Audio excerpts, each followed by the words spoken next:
আসসালামু আলাইকুম প্রিয় শিক্ষার্থীবৃন্দ। আজকে আমরা নবম দশম শ্রেণীর গণিত বইয়ের বীজগাণিতিক রাশি অধ্যায় থেকে আরো একটি উৎপাদক বিশ্লেষণ সমাধান করব। সবাই আমার সাথেই থাকো এবং বোর্ডের দিকে মনোযোগ সহকারে লক্ষ্য করো। এখানে একটি বীজগাণিতীয় রাশি আছে, আমরা এটাকে ভাগশেষ উপপাদ্য নিয়ম অনুসারে উৎপাদকে বিশ্লেষণ করব। এই জন্য শুরুতে আমরা বীজগাণিতীয় রাশিটিকে একটা ফাংশন ধরে নিব। এটি হচ্ছে ধরি f of x equal to x cube plus 6x square plus 11x plus 6। আমরা এই ফাংশনটা ধরে নিলাম, অর্থাৎ এখানে যে চলকটা আছে সেই চলক অনুসারে f of x equal to ফাংশনটা ধরে নিলাম। এখন ভাগশেষ উপপাদ্যের নিয়মটা হচ্ছে উক্ত বীজগাণিতীয় রাশিটিতে চলকের এমন একটা মান বসাতে হবে যে মানটি বসালে এই উৎপাদকে এই বীজগাণিতীয় রাশিটির মান শূন্য হয়। আমরা বিভিন্ন মান ট্রাই করে আলাদা করে রাফ কাগজের মধ্যে আলাদা করে ট্রাই করে দেখব যে কত বসালে 0 হয়। আমরা বেশিরভাগ ক্ষেত্রে ট্রাই করে মিলাবো যে 1 -1 2 -2 3 -3 1/2 -1/2 বা যে অনেক অক্ষর দিলে অনেক সময় কি হয় বা এই বীজগণিতীয় রাশির মান শূন্য হয়। এখানে আমি x এর পরিবর্তে -1 বসাবো, -1 বসালে 0 হবে। x এর পরিবর্তে -1 বসাবো, যে -1 whole cube plus 6 into -1 whole square plus 11 into x এর পরিবর্তে -1 বসালাম আর এখানে আছে প্লাসের 6। এরপর এই যে -1 এর উপরে মাইনাসের উপরে যদি বেজোড় পাওয়ার হয় তাহলে মাইনাসই হবে, আর 1 এর উপরে কিউব মানে 1 3 বার গুণ হয়ে 1ই হবে। আর যে প্লাসের এখানে আছে 6, আর এখানে মাইনাসের উপর জোড় পাওয়ার আছে, এই মাইনাসটা কি হয়ে যাবে প্লাস হয়ে যাবে। আর স্কয়ার যদি 1 এর উপর আসে তাহলে 1 স্কয়ার হবে, মানে 1 স্কয়ার মানে হচ্ছে 1। এই 1 যদি 6 এর সাথে গুণ হয় তাহলে 6ই হবে। আর প্লাসে মাইনাসে -11 আর 1 গুণ করলে 11 হবে, আর এখানে আছে প্লাসের 6। এরপর এই যে মাইনাসের 1 আর মাইনাসের 11 হবে হচ্ছে মাইনাসের 12, আর প্লাসের 6 আর প্লাসের 6 হচ্ছে প্লাসের 12। এখন এই মাইনাসের 12 আর প্লাসের 12 কাটা গিয়ে কি হবে 0, অর্থাৎ f অফ মাইনাসের 1 সমান হবে 0।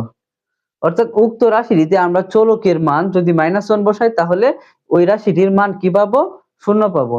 এই জন্য আমরা লিখবো যে এখন আমরা x ইকুয়াল টু কি বসিয়েছিলাম, x ইকুয়াল টু -1 বসিয়ে শূন্য পেয়েছিলাম বীজগণিতীয় রাশির মান। এই জন্য আমি x সমান -1 লিখলাম, আর যে x -1 এই পক্ষে আসলে হবে +1 ইকুয়াল টু 0।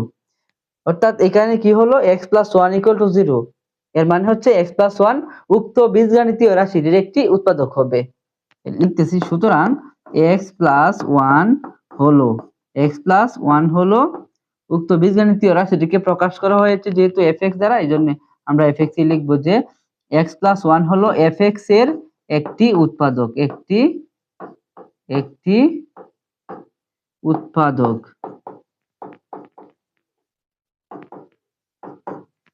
এখন আমরা এই x + 1 যে উৎপাদকটি পেলাম, এই উৎপাদকের সাহায্যে পুরো বীজগণিতীয় রাশিটিকে উৎপাদকে বিশ্লেষণ করব।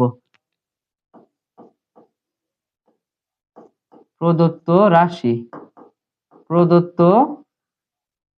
রাশি হচ্ছে x³ + 6x² + 11x, x³ + 6x² + 11x + 6, x³ + 6x² + 11x + 6। এখন আমরা এই যে x³ লিখলাম, আর এই x³ থেকে আমি কি কমন নিলে এখানে একটা x থাকবে, কারণ আমার কথা হচ্ছে আমার এখানে একটা x + 1 উৎপাদক বানাতে হবে। x + 1 যদি উৎপাদক বানাইতে চাই তাহলে আমার ব্র্যাকেটের ভিতরে x রাখতে হবে, আর ব্র্যাকেটের ভিতরে x রাখার জন্য x³ থেকে আমি x² কমন নিলাম, x² কমন নিলে এখানে x থাকবে। এরপর আমরা জানি যে উৎপাদকটা হবে x + 1, এই জন্য এখানে +1 দিলাম, অর্থাৎ প্লাসে প্লাস x² রেখে x²। এখন প্লাসের এখানে একটা x² আর এখানে আছে হচ্ছে 6টা x², তা আমার এখানে আরো কয়টা x² দিতে হবে, একটা আছে, আমার আরো কয়টা দিতে হবে, 5টা x² দিতে হবে। এইজন্য প্লাসের আরো 5টা x² দিলাম, প্লাসের একটা x² আর প্লাসের 5টা x², কয়টা x² হলো, প্লাসের 6টা x²। এখন এই 5x² থেকে আমি কি কমন নিলে একটা x থাকবে, 5x² থেকে আমি 5x কমন নিলে এখানে একটা x থাকবে, যে 5 গেছে আর x² থেকে একটা x চলে গেলে এখানে একটা x থাকবে। আর আমরা জানি যে উৎপাদকটা হবে কি x + 1, এই যে আমরা x প্লাস 1 দিলাম, প্লাসে প্লাসে প্লাস 5x আর 1 এর সাথে গুণ হয়ে 5x ই হবে। এখন এখানে প্লাসের ফার্স্ট x আর এখানে আছে প্লাসের 11x, অর্থাৎ আমি কয়টা কম x লিখলাম, আমি আরো 6টা x কম লিখছি। এইজন্য আমি যদি আরো 6টা x এখানে যোগ করি তাহলে প্লাসের 5x আর প্লাসের 6x হবে প্লাসের 11x।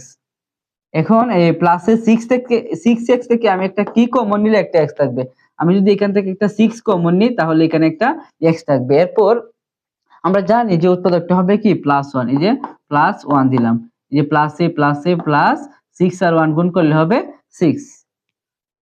এরপর আশা করি এই লাইনটি বুঝতে পেরেছো। x+1 x+1 x+1 এই আর x+1 গুলো কমন যাচ্ছে, এই জন্য আমি একটা x+1 কমন নিলাম।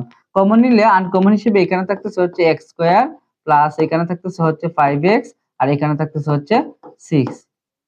এই যে x+1 লিখলাম। এরপর আমরা এই বীজগণিতীয় রাশিটিকে আবার ভাঙবো, এটাকে ভাঙার জন্য 6 আছে, 6 কে ভাঙলে 3 2 এ 6। এখন আমরা লিখবো যে x স্কয়ার প্লাসের 3টা x আর প্লাসের 2টা x, প্লাসের 5টা x প্লাসে প্লাসে প্লাস 3 2 এ হচ্ছে 6। এরপর যে x+1 লিখলাম। এরপরে যে এখানেও x আছে এখানেও x আছে, আমরা একটা x কমন নিব, এখান থেকে x চলে গেলে এখানে একটা x থাকবে, এরপর প্লাস এখান থেকে x চলে গেলে এখানে থাকবে হচ্ছে 3, এরপর প্লাস এখানে 2 আছে আর 6 এর মধ্যে 3 2 এ 6, এখানেও কি আছে 2 আছে, একটা 2 কমন নিব। এখান থেকে যদি একটা 2 চলে যায় এখানে থাকবে হচ্ছে x প্লাসে প্লাসে প্লাস 6 কে আমরা 6 3 2 এ 6, এখান থেকে যদি 2 নিয়ে নিই অর্থাৎ থাকবে হচ্ছে 3। x+1 লিখলাম। এরপর x+3 আর x+3 হচ্ছে কমন, এই যে x+3 লিখলাম। এরপরে x+2 আনকমন, এই যে x+2 লিখলাম আনকমন। এখন আমরা এগুলো ছোট থেকে বড় অনুসারে সাজাই। শুরুতে হচ্ছে x+1, এরপর হচ্ছে x+2, এরপর হচ্ছে x+3, এটাই आंसर। আশা করি সবাই এই উৎপাদকের বিশ্লেষণটি বুঝতে পেরেছো।